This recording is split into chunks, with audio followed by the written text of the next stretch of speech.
نن هم راسره د توفیق مومندزاري خصوصي عالي لیسې رئیس توفیق الله عثماني په خپرونه کې دی چې دوی ټولنې ته ډېر خدمتونه کړي دي. ښاغلی توفیق الله عثماني تاسو سره راغلی په خپرونه کې. مننه. زه هم پر سلامونه تاسو ته ګلالۍ لیدونکو او لیدونکو ته وړاندې کوم. خوشحاله یم چې تاسو سره په داسې خپرونه کې تاسو ویاړلي خلک راولئ، ویاړلي خلک سره نږدې کوئ او دغه ویاړلي خپلو هېوادوالو ته مننه کوم. په افغانستان کې تعلیمي بهیر څنګه دی او څنګه مخکې ځي؟ مننه. پر ځای پوښتنه او دا پوښتنه که موږ یې دې ګورو او دې ډېر مننه پوښتنه ده او ډېر تفصیل غواړي. که موږ اوسنی بهیر یو لږ داسې مخکې لاړ شو، یو څو قدم وړاندې چې په افغانستان کې ټول نظام چې دی یا ټول سیستم چې دی دا د وخت سره تغیر کوي. رژیمونه بدلېږي، د افغانستان ټول سیستمونه ورسره لس میاشتې وړاندې چې لاړ شو په دې خاوره باندې په افغانستان باندې دلته جمهوري نظام په جمهوري نظام کې تر ډېره په معارف باندې او په تعلیمي ادارو باندې نو دا وه چې یو ماشوم ته یو وګړي ته یو فرد ته په خپله مورنۍ ژبه د زده کړې زمینه برابره شي. امن سوال همدغه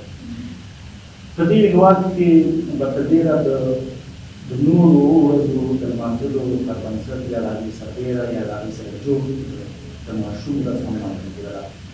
په دغه کې به فوکس په دې و چې څنګه کولی شو چې موږ خپل ماشوم ته خپل طفل ته یا ماشوم ته چې هغه زده کړې کوي هغه ته په خپله مورنۍ ژبه د زده کړې زمینه برابره کړي. تل به نیوکه په دولت همدا وه، خو هغه څه چې مور غوښتل، هغه څه چې اولاد غوښتل، هغه څه چې زموږ هېوادوال یا زموږ زوی غوښتل هغه نه ترسره کېدل. مشکلات ډېر وو. که له هغې راوروسته اوس راشو، اوس ښه نظام ته راشو، د افغانستان اسلامي امارت هم همدا چې همدا نارې یو همدې هوډ کوي چې څنګه کولی شو چې موږ ماشوم ته په خپله مورنۍ ژبه باندې زده کړې زمینه برابره کړو. ستونزه دا ده چې زموږ په هېواد کې ماشوم ته په خپله مورنۍ ژبه د زده کړې زمینه نه برابره شي. یو مسله ده. دوه مسله دا ده چې هغه څه چې ماشوم ته پکار دي په خپل وخت سره دلته تاسو ویل چې خپله مورنۍ ژبه ورته برابره شي. په زیاتره د مثلا که موږ په مورنۍ ژبه تر اخره مخکې لاړ شو، دویمه ژبه بیا نه یادي او دا درېیمه ژبه چې زیاتره مهمه ده لکه پوهنتون کې. مننه. ښایسته پوښتنه ده. ګورې تاسې د نړۍ ته وګورئ. موږ تل همدا کوشش کوو، تل همدا ناره پورته کړې چې څنګه کولی شو چې موږ د نړۍ سره موږ د پرمختللو هېوادونو سره ځان شو.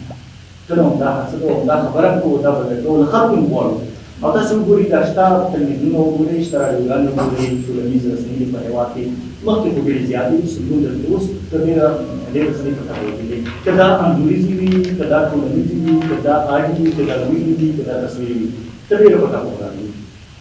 خبره دا ده چې که موږ غواړو چې اصل خبرې کې زه راشم چې که موږ غواړو چې نړۍ سره ځان سیل کړو، نو باید د نړۍ د هر هېواد کوم رسمي ژبې چې په هماغه باندې خپل ماشوم ته هڅول. په افغانستان کې موږ دوه ژبې لرو چې دري او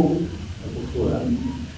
اوس څنګه کولی شو چې یو پښتون موره زېږېدلی اولاد دی په دري باندې تعلیم دا امکان لري؟ زه یو مثال درکوم. موږ په دغه ځای کې ناست وو، دوی چېرته څنګه د دې لپاره چې موږ زمینه سازي ونه کړو، هغه ته په خپله ژبه باندې دغه لاره ونه کوي، هغه عملاً روان نه کړو، چوکاټ ته برابر نه کړو، کېږي چې پاسې کېږي. دی د ماشوم حق دی چې ماشوم ته په خپله مورنۍ ژبه د زده کړې زمینه برابره شي. په څنګ کې ورسره که بله ژبه یادېږي، مثال دري ده، فارسي ده، یا تاسو وګورئ هندي ده، انګلیسي ده، نړیواله ژبه ده، ورسره په څنګ کې هغوی چې څومره ژبې په خپل کې هغه خپل حق دی.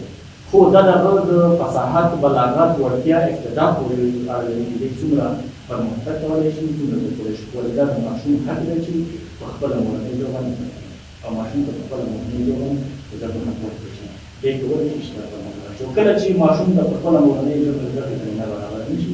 نو دا هېڅ نشي کولی چې مخکې لاړ شي. دویمه خبره، دلته که موږ د نړۍ خبره کوو، بیا همغه سوال ته راځم، د نړۍ خبره کوو څومره هېوادونو کې د پرمختګ خبره کېږي، د هغوی د هنر، ادب، ټولنیز پرمختګ لپاره پرمختګ کومه ټولنه چې په هنر او هنر یې پرمختګ کړی، هغه هم دا وي چې په خپله مورنۍ ژبه د زده کړې زمینه ورته برابره شوې، په خپله مورنۍ ژبه، په خپله مورنۍ راشه درشه باندې دی پوه شوي، نو دا کېدلی شي چې یو ښه ټولنه به یو ښه وګړی ولري. تاسو د یو مکتب مسؤل یاست نو تاسو کوم میتودونو څخه کار اخلئ د یو شاګرد د زده کړو لپاره؟ مننه. داسې ده چې هره اداره ظاهره پلان لري، یو ځانګړی چوکاټ باندې یو په ټوله کې کوم پروګرام د معرف کوي. معرف په برخه کې په ټوله کې د معرف ځانګړی مقررې لیکلي او قانون شته چې دی دا په هېواد کې په داخل کې که هره اداره وي، هر ټولنیز او تعلیمي بنسټ وي، دی به دې ته قابل وي او دې ته به احترام وي او دې چکر لاندې پیدا شي. خو ځینې ادارې بیا شته چې دا ځانګړي خصوصیات لري. خصوصیات د دې چې دا ورته ځانګړی پلان لري. په افغانستان کې یو خبره ډېره کېږي چې اکسپورټ سیستم دی او د معرف سیستم دی. تاسې خپله شاګردان کوئ، تاسې د ګورئ به مکتب شاید تاسې ځئ، پوهنتونونو ته به ځئ، ښوونځیو ته به ځئ، تعلیمي ادارو ته به ځئ، نو دې د اکسپورټ سیستم خبره ډېره زیاته کېږي. د اکسپورټ معنا دا ده چې موږ خپله ژبه کې انګلیسي نه لرو، دلته ورسره انګلیسي، کمپیوټر، ځینې داسې مهارتونه دي چې هغه د ادارې مسؤل کس یو مدیر دی تاسو کوي. زه په ټوله کې په خپل اداره باندې بحث وکړم. زه داسې وایي چې پنځه کاله وړاندې ما د خپل مکتب د بنسټ د وخت کې دا د نور چې خبرې کوي دا په نصحت یو شخصي مکتب لرم، یو دویم لرم. لرم چې دی په نوم باندې د دې هغه اصل چې ما یې پلان وکړی پلان دا دی چې د معرف د مقررې د اصولو چوکاټ سره سره ما اکسپورټ سیستم اکسپورټ سیستم په دې معنا چې اول صنف زما شاګرد چې پرې یا ابتدایي راځي یا مادهیي دا د کومه مادهیي وي دلته ABC یعنې فکر وکړئ چې د ABC د شت یو جمله یو نشته یو کار خو هغه استاد په خپل ځان باندې دا دوم دا چې د ماشوم کله چې په کلمه وي د دې سره آشنا کیږي چې د مکتب په دروازه څنګه وځي، څنګه راځي، د څنګه په دې میز باندې په دې کوچ باندې په دې چوکۍ باندې څنګه کیږي، د دې فرصت څنګه راشي. یو استاد ولر د شاګرد د ماشوم له خپل پیږي چې د ابتدایي د بنسټ دی د ښکلا جوړیږي نو دې څنګه راځي یو د موږ نه دی لپاره. دوه مسله دا ده چې ما په اداره کې خپل یو پلان لرم د تدریسي چارو لپاره. تدریسي پلان کې دوی چې فکر وکړي چې ما یو مدیر او تدریس منشن لپاره یوازې چې ما کار مکتب صحیح ده د معرف په چوکاټ کې کار کوم د معرف شکل لاندې یو دې د څنګه چې خپل فکر باندې کوم. زه ما کار تحصیل کړی میاشت باندې کار تحصیل کړی مثال موږ نه همیشه تعلیم کارو په افغانستان ولې ما د ټولنیز موږ سره نه لرو مثلا په دې وخت کې یوازې آمادګي ده شاید موږ 2 سنت راواخلو 3 سنت راواخلو په یو سنت کې کېږي یو استاد ته مقرر دي د تیر درسونه نوي فکرونه چې څه دی ورته پوښتنې دي یو مثلا دوه مسله دا چې د دې ترڅنګ زه کومېشتې اوس دې په بلې سمه په باندې چې د نبی صلی الله علیه وسلم استاد سره چې په دې کې څلور دوه ځوابونه زده کوونکو شخصي ورته دي په کال کې دوه راځي د دې ترڅنګ زه په ځینو منځنۍ ورځې کې چې موږ یې سمولو کا تر شو مشاعرې د نوي کال شوي دې ته ورته نور یا د اسلام راځي په دې باندې موږ مشاعرې کوو ادبي ناستې کوو یو لیکوال یو ستر لیکوال یو نوموتی لیکوال راوړم د هغه د ستاینې لپاره یو غونډه کوو په دې کې ټول شعرونه په دې کې ټولې خبرې د ده په اړه زما شاګردان یو دا مسله یو خبره وکړي چې دا اصل ته ورسوله خبره بل ډول دا کړی چې په دوه میاشتې بعد زه 3 صنفونه سره زده کوم د ذهني ازموینه اخلم بیا په کال کې 3 ذهني ازموینې لرم ټوله اداره کېدای شي بیرون هم خلک راشي هغه په ګټه واخلي دا په ډالۍ ناروغ کېږي. یو مسله چې تدریس لپاره مې استادانو ته دغسې ډایري ورکړې په ولې کاشي کافي نه ورکړي دی روزانه په دې کې اداره شوي دا مې اداره پوری چې دوی پرانیز کو ورکړ درس کم پاتې شاګرد سره پرانیز کوي یعنې هیڅ معلم سره راوړل شي کولای شاګرد هم شي چې ما پرانیز کوي دا یو نیم کې ادارې کوي شاګرد مو یو دې نه خدماتي چارې او تدریسي چارې ترمنځ څه تفاوت ده؟ په هغه طرفات شو خدماتي نه ده چې استادان زمانه ده چاپ شاګرد کله یې اجلان کله مدیر کله اداري کله دا یو استادان چې د ورته د ورته دي د مدافع کوي تاسو ته نشي یو ځینې نه تدریسي مسله دا ده چې د اړیکې د شاګرد هغه کورنۍ وظیفه د درس پلان شاګرد زما شاګرد څومره درس کولی شي لیکي شاګرد ته مو شاګرد د سلام وکړي چې السلام علیکم یو بلا یو سره روان دی او السلام علیکم کاته ورته زه ما دې وښه دا نو تدریسي تربیه تدریس باندې د ماتې د شي يعني دواړه یې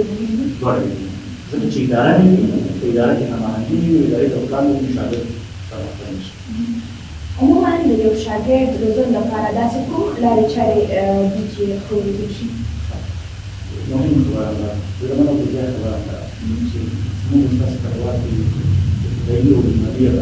څنګه چې شاګرد په خپل ژبه شاګرد په خپل فکر باندې شاګرد راپورته کوي زده کړې نه لپاره زما شاګرد چې زما ولادت چې زما د شیخ شي چې ډېر د دې وړاندې یو ښه مور کېدلی شي چې یو جمهور یو جمهور کړی یو ښه مدیر کړی په دې په کې شاګرد د ښه روزنې لپاره یا زما د ښه اولاد لپاره مور باید په کور کې ډېر پرمختګ وکړي د شریک ورکړي کارول کېږي که ولې دې خپله واقعا د دې ویلې تعلیم ځکه چې پلار ډېره مخکې نه پاتې ځکه دا خبره چې یو تربیه څوک ورکوي نه ورکوي یو بااستعداده یو پاچا چې د ښځه مور ده ښځه کور ده ښځه هڅه چې لږ اندازه چې یو ښه ماشین تربیه مور ته پکار یو روزنه ده چې دی مدرسې ته روان کړي دی مکتب ته روان کړي او مکتب ته چې دا کله ځي نه باید مکتب پوښتنه وشي مقام پوښتنه وشي چې دی راځي چې بچیه ولې نن بکس روانه چې دی ور روانه نو دی یو ښې لارې چارې شخصي او دولتي اصول د ترمنځ تفاوت به یې ټول دغه واقع چې کوم وګړه د مقابل ادارې په ټول تفاوت نشته کولای مثلا په دې کې چې شخصي او دولتي هغه کې دا چې شخصا یو کس ډېر زیات یا خپل انرژي خپل قوت دا تقریبا استعمالي چې یو ښه ماشوم کوي اوس یو څه په ورته کې څنګه څنګه ستاسو څنګه تاسو دولتي یو څه تلاشي چې دا باندې څه څه کوي استاد داوود زرینی شاهی سالی ما تو درسی تو شخصی کتاب را میشد کسان است کسانی که در شاهی ولی درسی میشد کسان است یعنی به طول و میتونیم در اصلی در شخصی ایرانی وی کامیش تو درویی در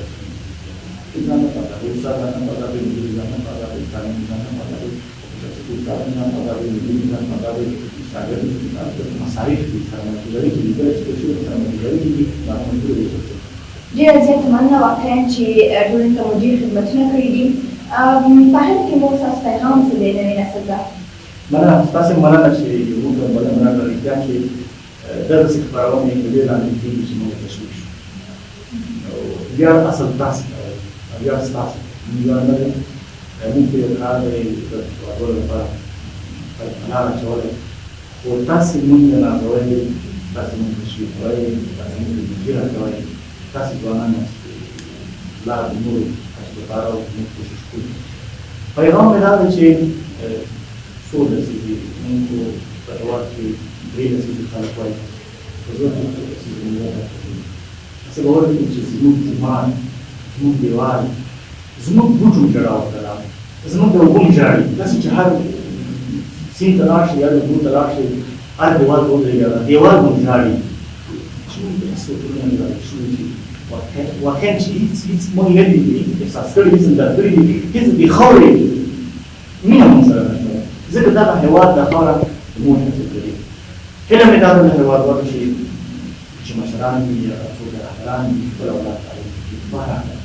خیر د ځان دې کوم لباس دي د زړه جوړه دا مې توسو جوړه واخلي واسکټ جوړه واخلي د گزاران دي خپل اولاد تعلیم کړي او ټول تر دې چې پات او ولې تاسو ته یو تر راځي بس نو دا نو چې دا څنګه دا باندې نه راځي عثماني صاحب یو نړۍ مننه چې زموږ بلنه مو ومنله او زموږ خپرونه مو تشریف راوړ.